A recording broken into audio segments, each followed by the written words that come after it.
And I would like to rebound on that and to present you the rotorcraft safety roadmap that was actually achieved in a few months, thanks to the highly intense work of a few people. Most of them are in this room today, and I would like also to thank you them for that. Let's move on. How the presentation is. So actually, most of the data has been already mentioned by either Trevor or Peter, but here you are the main helicopter types in Europe and in the world. So as you can see, most of them, if not all, are very small helicopters, small rotorcraft. And we found among them the Robinson, the H125, the S350, the two types of Robinson. So they are very small helicopters, and they are probably 70% of the fleet worldwide and used by some pilots that may not be fully qualified, or at least undergoing the full training as you know, a big machine pilot that are in the air today. So that's you know, just to set up a bit the landscape. We'll go a bit more on that. Now, if you take the number of fatal accidents, obviously it's proportional, but in a much greater way. So we see that these helicopter types are more prone to have accidents. And you see that number of accidents of the Robinson were 24, for instance, 18 for the AS350 during more or less 9 years, which is quite significant. And as mentioned by Peter, we have 1 accident per week in Europe, and 1 fatal, a little bit more than 1 fatal per month. And this is flat since around 10 years. We are experiencing that, even though there have been some initiatives all around the place, even though people are very committed to safety, but still at the end of the day, we have the same kind of data showing up on our radars, I would say. And that's something which is not sustainable for the industry itself. Looking at the crisis the industry went through, looking at the image that is projecting, looking at the recent accidents that occurred in some part of the world, and you've seen the whole reactions of the public, looking at how people are now showing up this accident in daily networks, social networks, and things like that. It's widespread. It's not, you know, an isolated thing like it was a bit before, hidden by the big brother of the fixed wing. So now the image is showing up, and we need to react. As also mentioned by Peter, the data, the few data that we've got, because here also it's a big chunk of you know, missing element in the whole system. But what we have identified is that the light rotorcraft are the main target, but also the small operators. As mentioned also by Peter very recently, 90% of the European operator, they do have less than 5 helicopters to operate. So it's a very fragmented landscape. It's very much different from the big fixed wing parts. It's more like the GA one. So this is bringing a lot of challenges. People not fighting for their daily business, and we fully understand that, and sometimes going over what's the capabilities of their machine or of themselves in some kind of things, under pressure of the business. And that's something we would like to address with you all together, because you are the community here, and that's really the message we want to have. We have big players in helicopters. Some have 100 more helicopters on their fleet, but they are very well organized, more fixed wing type of operations with human resources behind, and we have the majority of you fighting every day to make their helicopter flying, to make money out of these helicopters, and sometimes having pressure to make it through. So that's what we have kept in mind during the work of this roadmap, and we'll try to address it. We have also a strong European industry. That's really something we wanted to highlight, you know, and it's fully underestimated. When we look at the European Union landscape, helicopters are not very well known. European Union is focusing on automotive, fixed wing, train, and what about helicopters? Actually, nothing is there. And actually, we've got the second largest fleet in the world after the US. A little bit more than 7,700 helicopters flying all around the place. And also, we have a strong European manufacturer industry. If you take both Leonardo and Airbus helicopter, in the 1 ton plus, I would say, range. It's 70% of the civil market. So that's something which is not negligible, and we need to take that into account into our landscape, our approach. Together also, we need to have obviously a global view and work with our partner, TCCA and FAA, who are also key players in the industry. But here we are at stake. There are a lot of things at stake in Europe, and that's also something we want to show first, and then work on that to make sure the voice of helicopters is fully heard and understood all over the place, and especially in the decision-making areas. That's key. Here also, you know, industry very fragmented, so there was not full one voice, and we need to bring all the people together, and we are lucky. This industry is a community. It's not, you know, a huge industry like the fixed wing. It's not a very, very small one, like drones today. No, I'm kidding. I won't say drones anymore. Promise all around the place. But it's an industry which has a fairly good size to make a lot of experiments, and positive experiments in the positive sense, not in the negative sense, and to see how we can move forward on that. And that's a key message I want to pass also today. All together, we can make changes, not alone, for sure. It's not the regulator alone. It's not the operator alone. It's not the TC holder alone. It's all together, the training organization around the place, that we can make this big step, as mentioned by Trevor, and we have to kink really the statistics. So based on that and on the statistics, we looked at EASA and said, what can we do? And actually, we did not reinvent the wheel. We said, okay, general aviation, they've done a roadmap. It seems that the momentum that was triggered was quite high, and federating all people around one place makes things moving much faster than trying to stay as before. So we decided to create a similar concept, the Rotorcraft Safety Roadmap, and we went to see our executive board to say, okay, here are the statistics. What we propose is to define a roadmap altogether. And the feedback we had said, yes, it's very good, but I want industry to be involved. And I want you not to do that on your own. I want you to partner with industry and to set up a small team, not a huge group, because we know that the bigger the group is, the less outcome you've got, actually. But we took care to try to have as much as a representative stakeholder on the place, EHA, and Peter was there. I think I didn't put the team, but we had representatives from helicopter operators, TC holders, training organization, simulator organizations, all in one place. Different kind of operator, HEMS, but also other, and that's really EASA, obviously, around the place.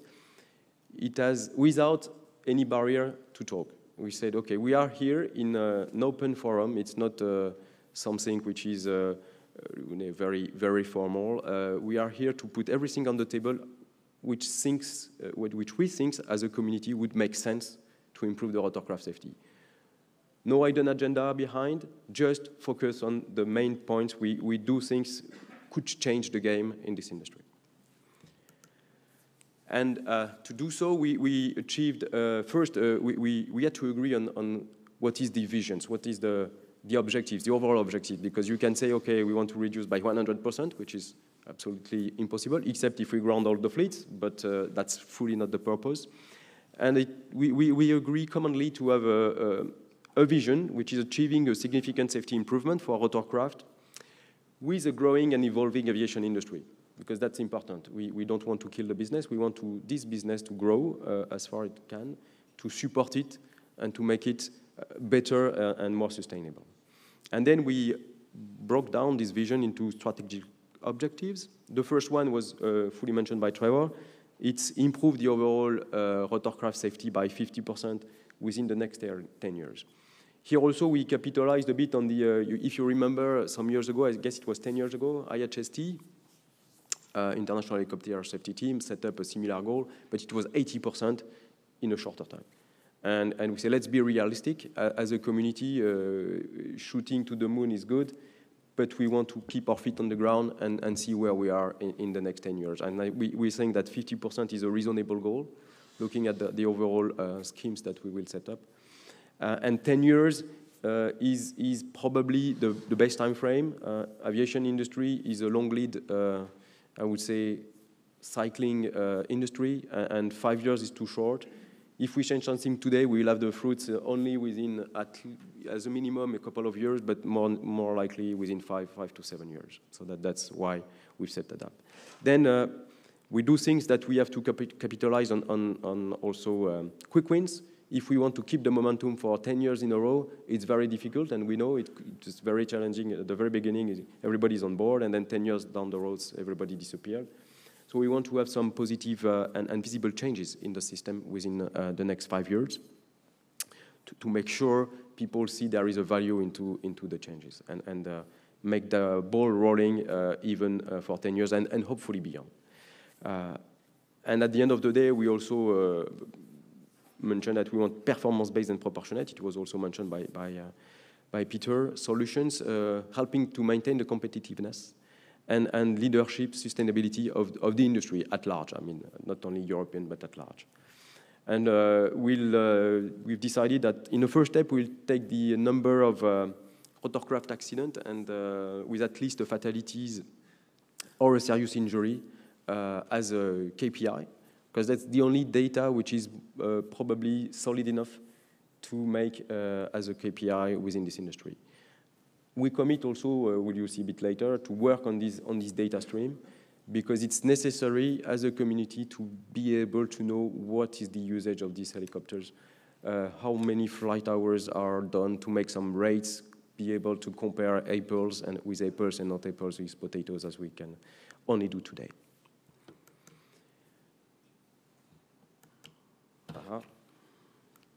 Next.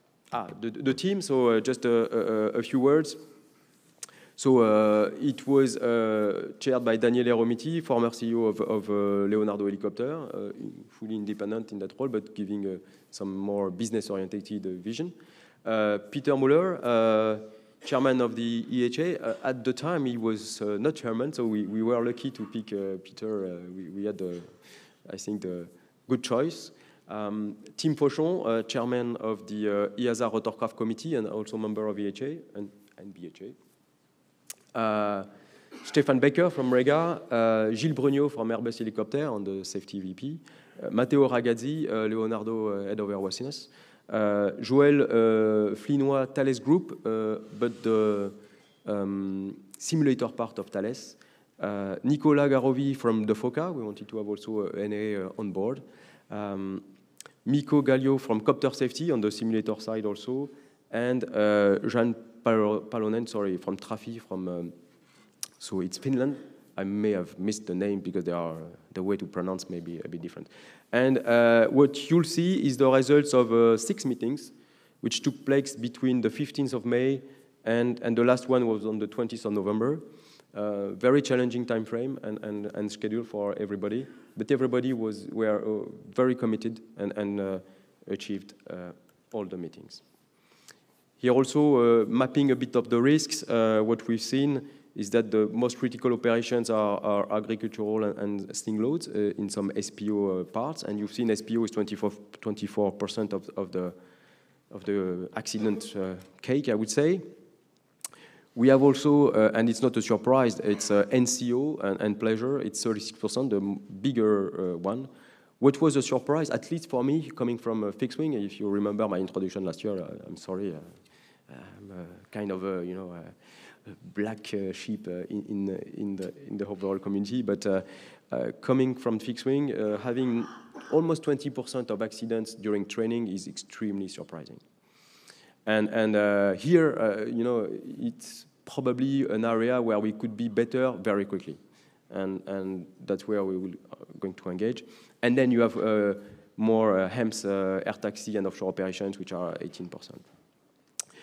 Basically, we have not reinvented the wheel on these statistics. We know that obstacles, see and avoid is still a problem. Flight planning is an issue. Handling of a technical failure, and we are speaking about, for instance, hydraulic off is a problem. Helicopter upside and terrain collision are something which are necessary to address. In addition to a mid-air collision, in the last year, we have had 3 mid-air collisions between helicopters and fixed wing, which is striking, and it's only going to grow. If we move towards the sky is going to be more and more crowded, it's not going to get better. And for that, we have actually technical solutions which are not very well implemented in the world, and that's where we are willing to work on that. We identified safety pillars, and they are all across the boards. That's really what was very much interesting, not focus only on one piece of the cake. It's design and maintenance, training and operations, safety management, and including safety cultures. That's something which is a bit underestimated, and we want to put back into the forefront.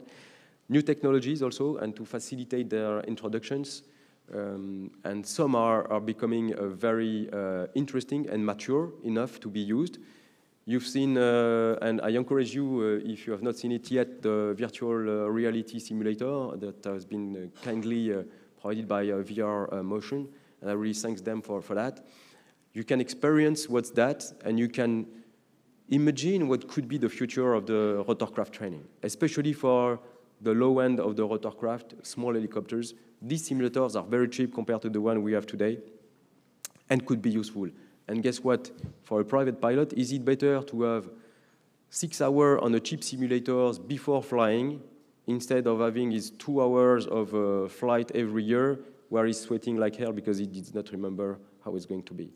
Or at least he knows it's going to be very tricky looking at the machines, how sensitive they are. The smaller the helicopter is, the more sensitive it is, and the more difficult to pilot. And that's the one without any support.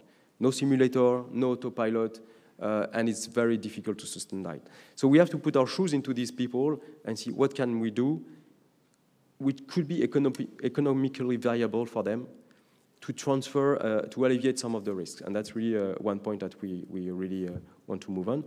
Research and innovations, we are also committed to do so, and together with industry on some key aspects of helicopters. Helicopters do have single failure, and yes, it happens, so we need to make sure we are better and better on how to prevent them. And obviously to be more integrated and efficient, not only between the associations and the regulators, but also EASA with NAAs, EASA internally between airworthiness, flight standards, helicopter manufacturers internally also between their training organization and their airworthiness and design office, customer support so that they can bring into the play the real feedback and design a bit better as of today. And that's really the key point. We have to be integrated, work all together, as I said, small community, which we could be very powerful all together. And for that, we have also mentioned that the most important is to have the operational, well, that the market is going to be probably the best incentive instead of pure regulations. It's easy to put a line in a regulation, well, easy, no, 10 years actually for some of them. But the market is probably much more efficient to drive some of the safety benefits. And so what was the outcome? Because okay, that's a speech, but what was the outcome of that? As I said, priorities, general aviation, small operators. So we'll not tackle offshore, and offshore is very well, I would say, organized already. So we rely on the offshore world to self-propose a way of improving. But general aviation and small operator, they have a limited voice. We want to take that on board. Private operations, training operation, and special operations are key in the landscapes. And the elements, it's all of them: ops, airworthiness, environment, innovation.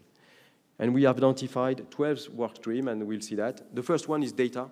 Without data, we cannot take decisions in a proper way. And we want to be data-driven in our decisions. So we want to collect more consolidated data and engage with the industry and DNAs, because some of the data are within DNAs, to collect them a bit more, and to establish also a real rotorcraft safety analysis capacity at EU level, and introduce the helicopter community into data for safety. So that's, data for safety is a big project within the agency. Big data projects, it's a fuzzy word, buzzword today, but I think at the end of the day, we'll need to tie into that to enable us to have more long-term analysis and deeper analysis of what's going on in the rotorcraft. The second is to incentivize safety. And for that, it's to really be quicker in the implementation. And for instance, we can imagine that in the future we can have ops capabilities linked to the safety level of the helicopter. So the more equipment or capabilities your helicopter is able to do, the more type of operations you may be entitled to do. We do not want to prevent some old helicopters to fly, like the old Llama. They are still historical flights. But for some of the work, to be done, very tricky aerial work, very stuff like that, maybe it's not sustainable in the long term.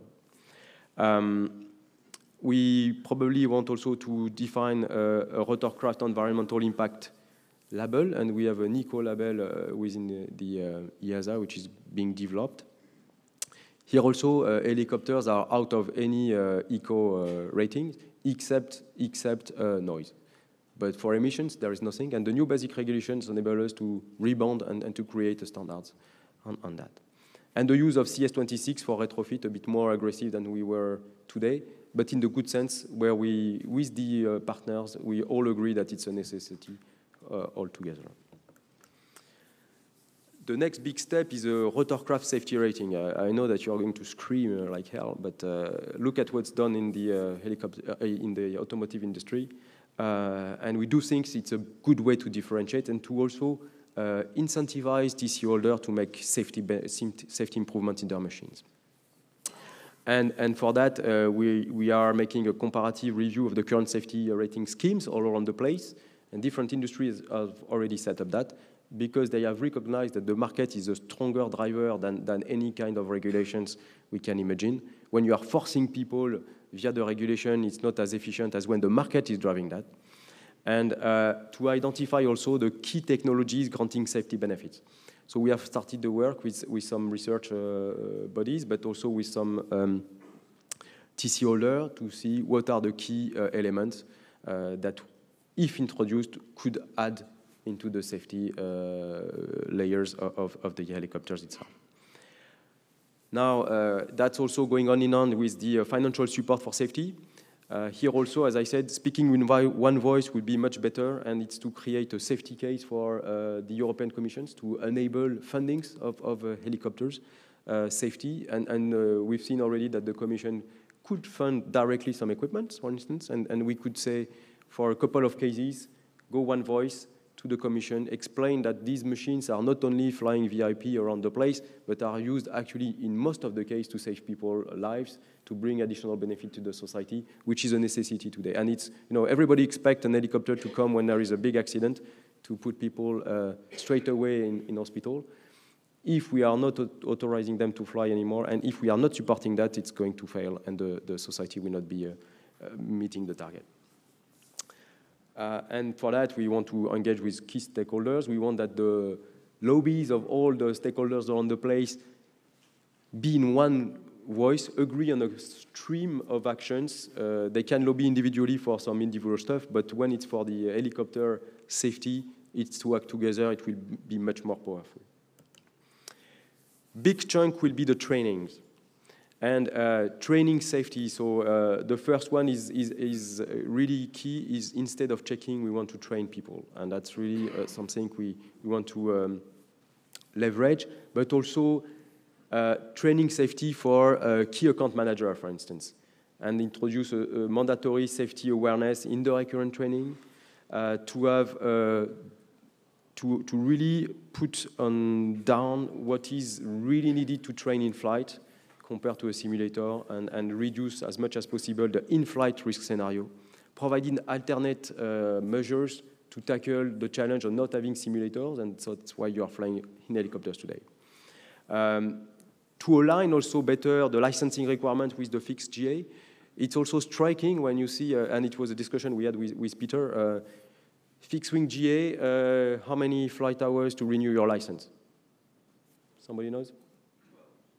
12. How much for rotorcraft? Which machine is much more difficult to fly? Fixed wing, yeah. Well, I've piloted fixed wing and tried to pilot a helicopter. I failed. So you see the the difference. And we recognize that flying in a helicopter is much more costly, so there is something to be done there. But you cannot say, 12 hours for a fixed wing, which is easier to pilot, compared to 2 hours on a helicopter, which is extremely difficult to pilot. The gap is too big, simply. And that's what these kind of things we need to address, that the root cause we need to see, and that's what we really openly discuss within the team. And then is to develop a real comprehensive safety plan, safety promotion plan, with all stakeholders on the place. No, not a bit of flyer here, a bit of flyer there. No, using the tools we have today, which are much more powerful, short videos we could provide to instructors, and building together, leveraging all the resources around the place. EASA one, which are limited on safety promotions, but capitalizing on that, TC holder ones, association ones, and if we, share the work, doing safety awareness on pre-flight training on one side, post-flight training on the other side, and in between, will be much better at the end of the day. A big part will be training devices. I think it's going hand in hand with what just I said. Today, the simulators are either not existing for Robinson and the like because they are too expensive. It's probably costing 10 million euros to build this kind of simulator with the technologies used today. And the machine is only, a Robinson is what, 200,000, 300,000 euros. So obviously, you do it on the aircraft, it's much cheaper. And for that, we need to break a bit the rules and to be able to enable these new technologies within the framework, and especially to take credit of them. You've seen this simulator. Actually, once the 8K will be available, it will be extremely powerful tool. It is already very powerful, but the next step will be even more powerful, and the technology is there. And when you fly in that, the cost of it is probably a tenth, if not less than the current simulator. We can imagine even cloud computing. You just have your Google at home, you are a private pilot, you have an abo with a service provider, and you could do cloud computing. The power to compute is completely outsourced, so the cost could be even more reduced. So all these kind of things are on the table today. They are not, science fictions. They are available. Let's leverage them. And really develop also some mission-specific training recommendations. Today, it's not mandatory, for instance, but we do think there is a bit of standardization, so work we can do with EHA and all other players that are willing to do so to provide a more standardized approach all across Europe. That's also what we've seen, is that some operators or some NAS are very staffed for rotorcraft, some are hardly, and we need to be able to harmonize that. A big chunk is continued aviation education also. Here also, and it's leveraging a bit was done in the medical environment, it's to develop an education on safety all around your life as a pilot, mechanics, or even manager. And accountable manager, nominated staff, they do not have any safety training requirements. So you can be nominated, and once you've nominated, by the way, you are in place for years, nothing changed. What does it mean, actually? What is really your capability with 10 years down the road? Is it still the one you had when you were audited first? Not sure. Do you have safety awareness as an accountable manager to enable you to take sensible decisions, even under pressure from the field? That may not be the case. So we want to have this introduced into the system as a flavor, and we will set up, we try to set up this scheme. A bit of, the FAA is doing that already with their wing concept, and you are credit points according to the training you are tying in, and we will try to, for instance, within the next symposiums, organize dedicated training sessions before and after, so that once you're coming here, you can leverage your travel to benefit from these trainings, get these credits, and come back in your organization. But at least some of the message will pass through. We hope so. Last is safety promotions, really a real plan, taking into account all initiatives, and to implement that in a quick way. And we are already working on that. To rebound on what Peter said, we want to simplify, and that's very difficult. But for that, I must say, when I'm going to different places, I'm hearing all around, it's too cumbersome, it's complex, it's inefficiency. And when I ask, give me tangible example, where it is, suddenly nobody's giving me any feedback. We want this feedback. So, and it's only you industry, you operator, you service provider, training organizations that can provide it to us. You know? When I'm hearing, I have 12 audits per year and we are 5 in the company, okay, that makes sense. We need to put that on the table, say, what are these audits? Could we combine them? Could we ask to standardize some of the stuff? But, you know, complaining without the tangible aspects is useless. And we want to develop with you on a sheet of paper or whatever, the main pain points in the system to spot them and commit to work on them. I don't say we'll have the solutions on all of them, but commit on them and to try to alleviate it as much as possible. Engaging with the national authorities on that and all the operators. For that, I hope at the next symposium we'll have already a couple or if not more points from you, from the industry, where we could be working on already and have some of the results. And lastly, design. Design is also there. And here it's a commitment we've taken with OEMs to say, okay, we want to reduce for instance, the number of rotorcraft flying in Europe without the crash-worthy fuel tank or the seats. And you will have a presentation on that. So today, and unfortunately, I mentioned that during the last symposium, but still striking, the rules has been out in '94, still less than 20%, I think it's 15% of the fleet is equipped with this technology. And we know it saves life, especially the seat crashworthiness, by the way, and still not there. How is it possible? Because the system allows to tweak, to go around and around and around, but I mean, as an industry, we should say, and the fixed wing did it with CAST, and say, we can go around and around and around. Is it really what, at the end of the day, going to be sustainable for the business? And the answer was no, and the answer is still no for the rotorcraft. So sustainable, you have to take some of the effort.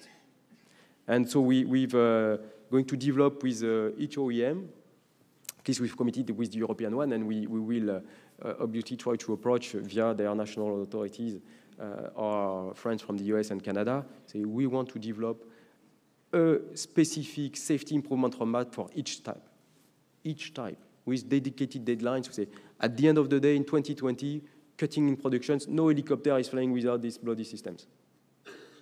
And, as a customer, you cannot take it. Have a common agreement on that. And develop also the safety continuum concept in the rotorcraft. That's something we want to introduce to enable, for instance, cheap autopilot to be fitted on Robinson.